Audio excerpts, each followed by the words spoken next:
Hi guys, welcome to my channel Migrotech, where we discuss the latest technologies in the software industry today. As we have seen in the curtain raiser video, the fifth one in the playlist is on access control, data protection and compliance. In this video, we will learn about adaptive access control, see how DLP, NAC, encryption and IRM can be enforced for cloud applications.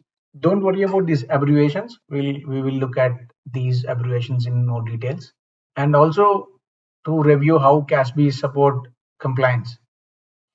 So without any further ado, let us dive right into it. The cloud access security brokers not only monitor access to cloud applications, but they also provide access control, a central point for controlling all the access. They enforce encryption, and they also prevent sensitive information from being downloaded to insecure devices.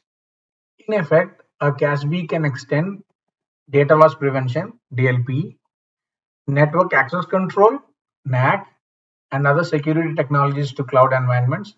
They can also ensure enforcement of data sharing and compliance policies.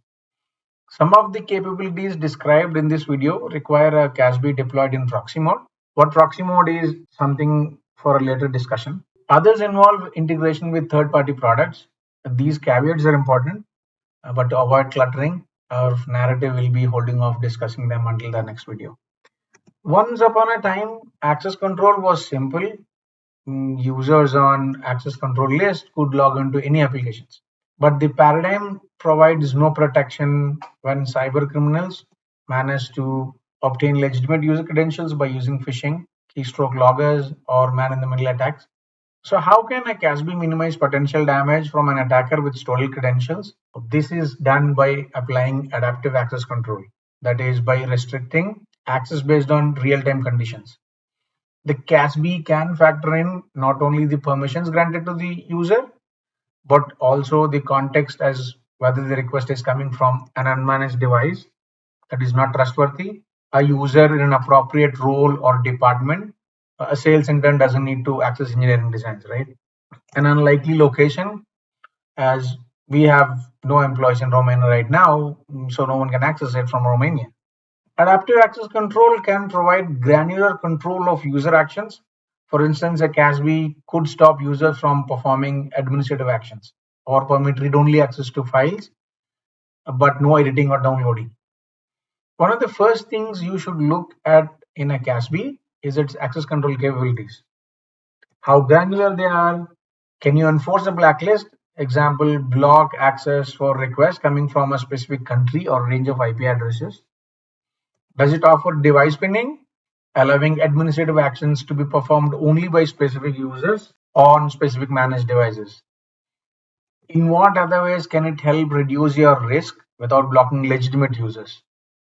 As we discussed in the introduction video, cyber criminals know that it is much easier to compromise a poorly protected home computer or a personal device than to attack a cloud application directly.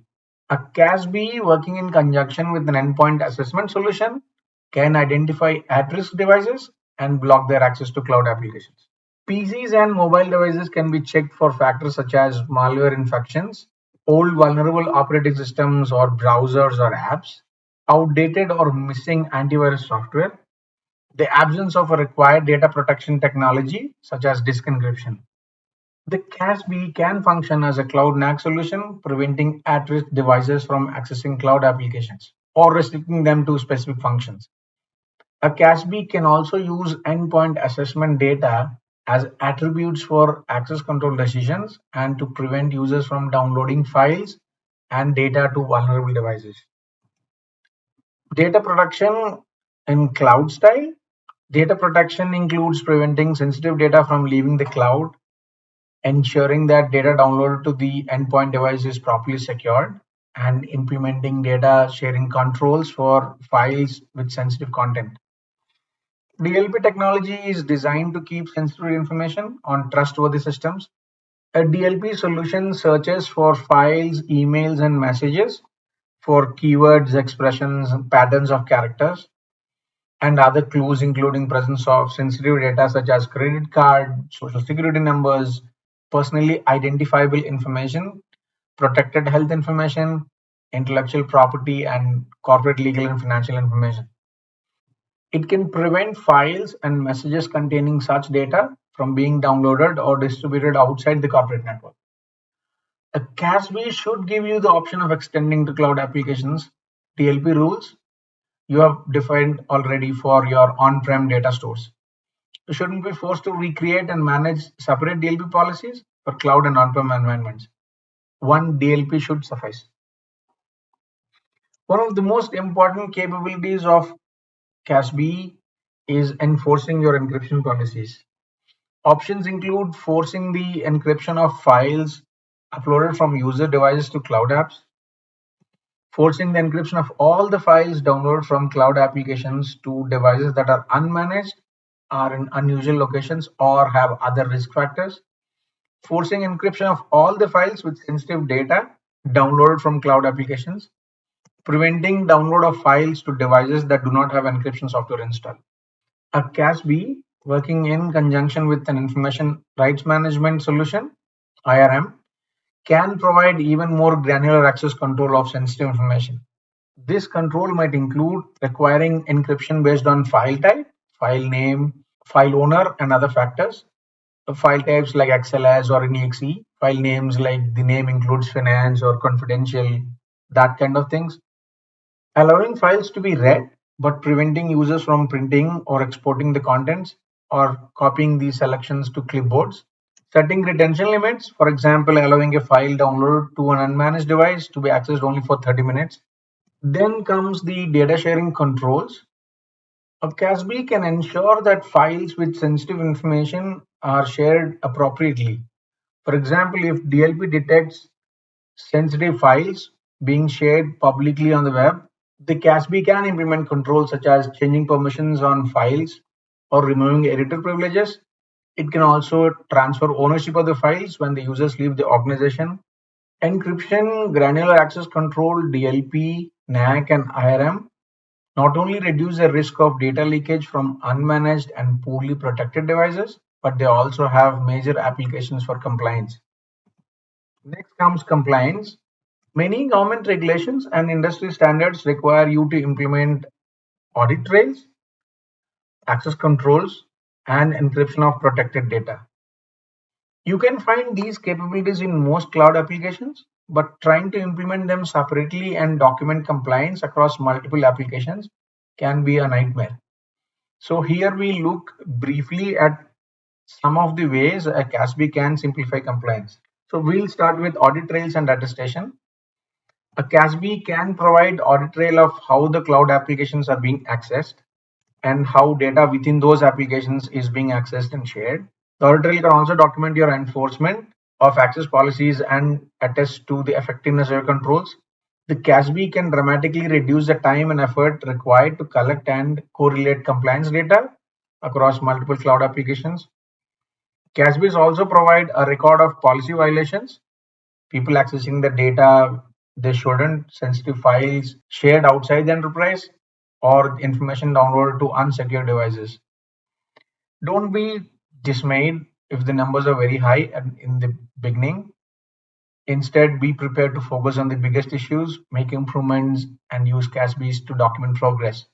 Over a period of time, the numbers will slowly start coming down. Next comes DLP, eDiscovery, and IRM. Many regulations and standards include requirements to identify and control sensitive information such as PII, PHI, credit card, social security numbers. A CASB with DLP capabilities can ensure these mandates are addressed consistently across all the cloud applications. In addition, DLP features can help corporate legal department discover documents related to litigation and regulation that are hiding in obscure corners of cloud applications. DLP and IRM can also help ensure compliance with data protection and document retention policies. The last one is encryption. Several of the most important regulations and standards have very strong requirements for encrypting data in the cloud, on the endpoint devices, and in transit between the two. In addition, the US Health Insurance Portability and Accountability Act, HIPAA, And several US state breach notification laws provide that if enterprises can prove that data on lost or stolen device was encrypted, they do not need to notify customers or employees of the breach. This safe harbor clause can save millions of dollars in breach notification costs and avoid humiliating publicity. A CASB can ensure that file encryption policies are followed consistently and quickly produce data that demonstrates compliance. Let us look at sample compliance requirements from HIPAA. The HIPAA 164.312 Technical Safeguard Standard. We'll start with access control. Implement technical policies and procedures from electronic information systems that maintain electronic protected health information to allow access only to those persons or software that have been granted access rights. Encryption and decryption. Implement a mechanism to encrypt and decrypt electronic protected health information. Audit controls. Implement hardware, software, and/or procedural mechanisms that record and examine activity in information systems that contain or use electronic protected health information. Strong cryptography to render unreadable anywhere it is stored using any number of following approaches: one-way hashes based on strong cryptography, truncation, index tokens, and pads. Establish an access control system for systems components that restrict access based on a user's need to know and is set to deny all unless specified allowed. Last but not the least, implement audit trails to link all the access to system components to each individual user. That brings us to the end of this video. I hope you got a good understanding of how CASB gives access control, data protection, and compliance. In the next video, we will look at how to implement a CASB. We will put to use all the knowledge that we acquired in the last 5 videos. Till then, have a nice time. Thank you for watching. Bye bye.